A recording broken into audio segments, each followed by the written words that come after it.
Cricket की दुनिया यानी गेम ऑफ क्रिकेट में आपका स्वागत है।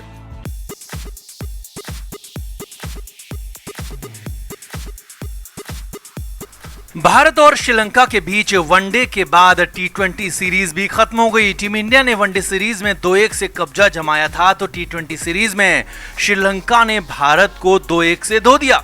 अब टीम इंडिया हारी क्योंकि भारत के 9 नहीं बल्कि 10 खिलाड़ी आइसोलेट कर दिए गए थे और तीसरे दर्जे की टीम के साथ भारत ने आखिरी 2 टी20 मैच खेले। लेकिन हेड कोच राहुल द्रविड़ को लगता है कि इतना सब कुछ होने के बाद भी टीम इंडिया जीत सकती थी और भारत को जीतना भी चाहिए था। जी हां, राहुल द्रविड़ इस हार से खुश नहीं है और द्रविड़ ने हार की वजह भी बताई, हराने वालों के नाम भी बताए और यहां तक कि कप्तान शिखर धवन का नाम भी लिया और गब्बर ने तो खुद ही अपने आप को टीम इंडिया से बाहर कर दिया। तो क्या क्या कहा राहुल द्रविड़ ने, किसे बताया मैच का मुजरिम और धवन ने क्या कहा, क्यों खुद को किया टीम से बाहर, सब कुछ आपको बताते हैं। आप भी राहुल द्रविड़ की बातों से कितना सहमत हैं, शिखर धवन से कितना सहमत हैं, कमेंट करके जरूर बताएं और वीडियो को शेयर भी करें। तो कुणाल पांड्या जैसे ही कोविड पॉजिटिव आए तो भारत के 10 खिलाड़ियों को अलग थलग कर दिया गया, उन्हें अलग होटल में भेज दिया गया और अब तो नई खबर यह भी है कि युजवेंद्र चहल और कृष्णप्पा गौतम भी कोविड पॉजिटिव हो गए हैं। अब इसी वजह से भारत को आखिरी 2 मैचों में सी ग्रेड की टीम से खेलना पड़ा। लेकिन इसके बाद भी हेड कोच राहुल द्रविड़ को लगता है कि टीम इंडिया को यहां भी जीतना चाहिए था, श्रीलंका को हराना चाहिए था। असल में मैच और सीरीज खत्म होने के बाद हेड कोच राहुल द्रविड़ से ब्रॉडकास्टर ने बात की। राहुल द्रविड़ ने इस बार बेबाक बातचीत की और कहा कि युवाओं के लिए ये काफी अच्छा मौका था। लंबे समय से युवाओं को मौका देने की बात हो रही थी और यहाँ उनको मौका मिल भी गया, लेकिन ज्यादातर खिलाड़ी मौका भुनाने में नाकाम रहे। राहुल द्रविड़ ने कहा कि आईपीएल और घरेलू टूर्नामेंटों में खेलना अलग होता है, इंटरनेशनल लेवल पर मैच खेलना अलग होता है। चाहे वो किसी भी टीम के खिलाफ हो, वो अलग ही कंडीशन होती है, वहां का दबाव अलग होता है। राहुल द्रविड़ ने बल्लेबाजों पर कहा कि हमेशा आपको सपाट और पाटा पिच नहीं मिल सकती, आपको बॉलर्स के लिए मददगार या फिर चुनौतीपूर्ण पिच पर भी रन बनाना सीखना होगा और तभी आप अंतर्राष्ट्रीय क्रिकेट में सफल हो पाएंगे। अब यहाँ पर हेड कोच राहुल द्रविड़ ने किस किस के नाम लिए वो भी देखिए और समझिए। हेड कोच राहुल द्रविड़ ने पहला नाम लिया देवदत्त पड्डीकल का। द्रविड़ ने कहा कि पड्डीकल काफी अच्छा खिलाड़ी है, लेकिन उसे 2 मौके मिले और 2 के 2 मौके वो भुना नहीं पाया। उसे और ज्यादा मैच्योर होना होगा और ज्यादा मजबूत होना होगा। सिर्फ आईपीएल के बेस पर किसी भी खिलाड़ी को जज नहीं किया जा सकता। यानी कि देवदत्त पड्डीकल जो कि आखिरी दोनों टी20 मैचों में फ्लॉप रहे, वो राहुल द्रविड़ के लिए मैच के पहले मुजरिम रहे। द्रविड़ को उनका अंदाज बिल्कुल भी पसंद नहीं आया, जबकि उन्हें द्रविड़ का खास शिष्य माना जाता है। राहुल द्रविड़ ने दूसरा नाम संजू सैमसन का लिया। द्रविड़ ने कहा कि संजू काफी लंबे समय से क्रिकेट खेल रहा है, लेकिन उसमें निरंतरता की कमी है, जो सबसे बड़ी उसकी खामी है। संजू को इस तरफ ध्यान देना होगा क्योंकि टीम इंडिया में तो ऋषभ पंत के साथ साथ ईशान किशन भी तैयार बैठे हैं और संजू का टीम इंडिया में सिलेक्शन तक मुश्किल हो जाएगा अगर वो अपनी कमी को दूर नहीं कर पाए। राहुल द्रविड़ के लिए मैच के दूसरे मुजरिम संजू सैमसन रहे।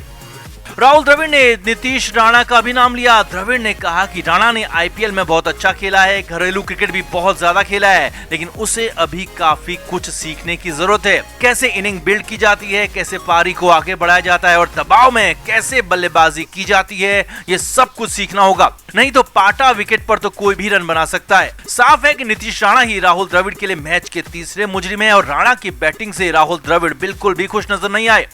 अब हैरान करते हुए राहुल द्रविड़ ने चौथा नाम चेतन सकारिया का भी लिया। जी हां, राहुल द्रविड़ ने कहा कि चेतन सकारिया को लेकर कुछ बोलना अभी जल्दबाजी होगी क्योंकि वो अभी शुरुआत में भी नहीं है, उसे अभी और समय देना होगा। राहुल द्रविड़ ने कहा कि सकारिया के पास बहुत ज्यादा वक्त है, लेकिन फिलहाल तो नहीं, 3 से 4 साल बाद उसे टीम इंडिया में जगह बनाने का मौका मिल सकता है। अब राहुल द्रविड़ बेबाक अंदाज में अपनी बात रख रहे थे और सकारिया की बॉलिंग पर कहा कि वो अच्छा बॉलर है, लेकिन इंटरनेशनल लेवल पर उसे अभी बहुत कुछ सीखना है, बहुत कुछ जानना है, उसके बाद ही वो सफल हो पाएगा। राहुल द्रविड़ ने 5वां नाम सबसे बड़ा नाम लिया और वो नाम था शिखर धवन का। जी हां, राहुल द्रविड़ ने कहा कि टी20 वर्ल्ड कप से पहले ये आखिरी सीरीज थी, खिलाड़ियों को अपनी जगह टी20 वर्ल्ड कप के लिए पक्का करने के लिए अच्छा मौका था, लेकिन यहां तक कि कप्तान शिखर धवन भी वर्ल्ड कप में जगह पक्की नहीं कर पाए।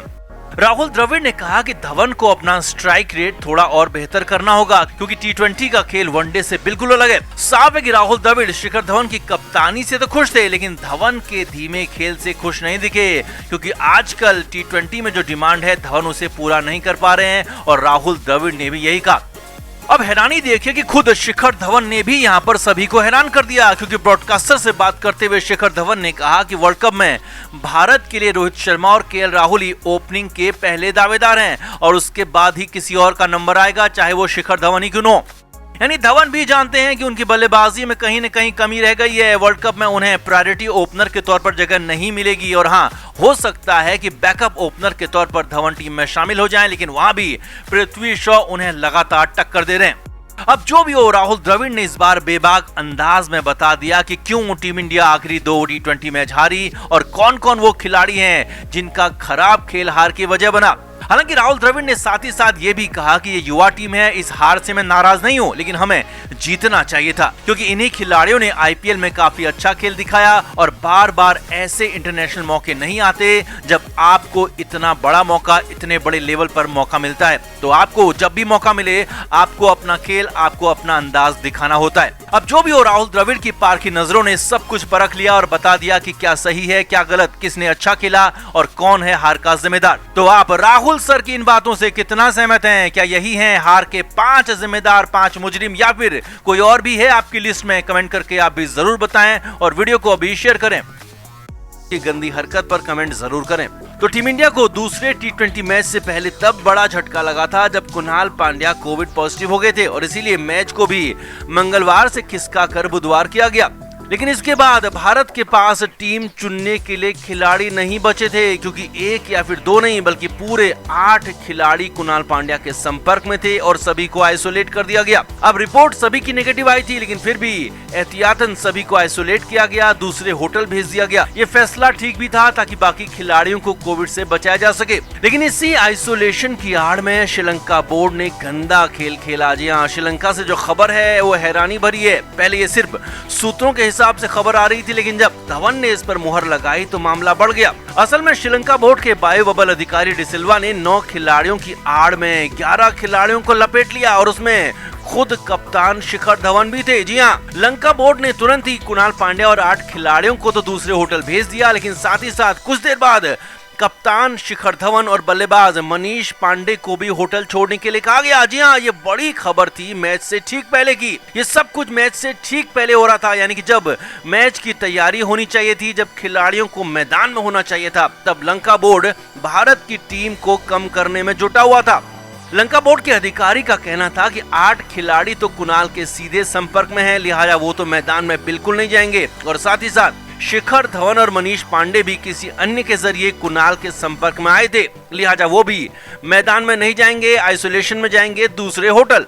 अब इसे लेकर खूब हंगामा हुआ क्योंकि भारतीय टीम मैनेजमेंट का कहना था कि जब शिखर धवन और मनीष पांडे सीधे सीधे कुणाल के संपर्क में नहीं हैं और उनकी रिपोर्ट भी नेगेटिव है तो उन्हें आइसोलेट करने का कोई मतलब नहीं है और उन्हें मैच खेलने देना चाहिए। लेकिन लंका बोर्ड नहीं माना, अड़ा रहा और दोनों को दूसरे होटल भेजने की बात कहता रहा। अब अंत में कप्तान शिखर धवन पर बात बन गई, लेकिन फिर भी मनीष पांडे को फाइनली दूसरे होटल भेज दिया गया, आइसोलेशन में भेज दिया गया और टीम इंडिया का एक बल्लेबाज आखिरी वक्त पर कम कर दिया गया। अब इसका नतीजा यह हुआ कि भारत सिर्फ 5 ही बल्लेबाजों के साथ खेला और छठे बल्लेबाज के तौर पर नवदीप सैनी थे क्योंकि सैनी ने एक भी ओवर बॉलिंग नहीं की और हो सकता है जट जी गब्बर ने उसी गुस्से में नवदीप सैनी से बॉलिंग नहीं कराई क्योंकि मनीष पांडे को श्रीलंकाई बोर्ड ने जबरदस्ती टीम से बाहर करवाया था। क्रिकेट के हर नए अपडेट के लिए गेम ऑफ क्रिकेट को सब्सक्राइब करें और उसके बाद बेल आइकन को प्रेस करना ना भूलें ताकि सिर्फ आपको मिले गेम ऑफ क्रिकेट की हर खबर सबसे पहले।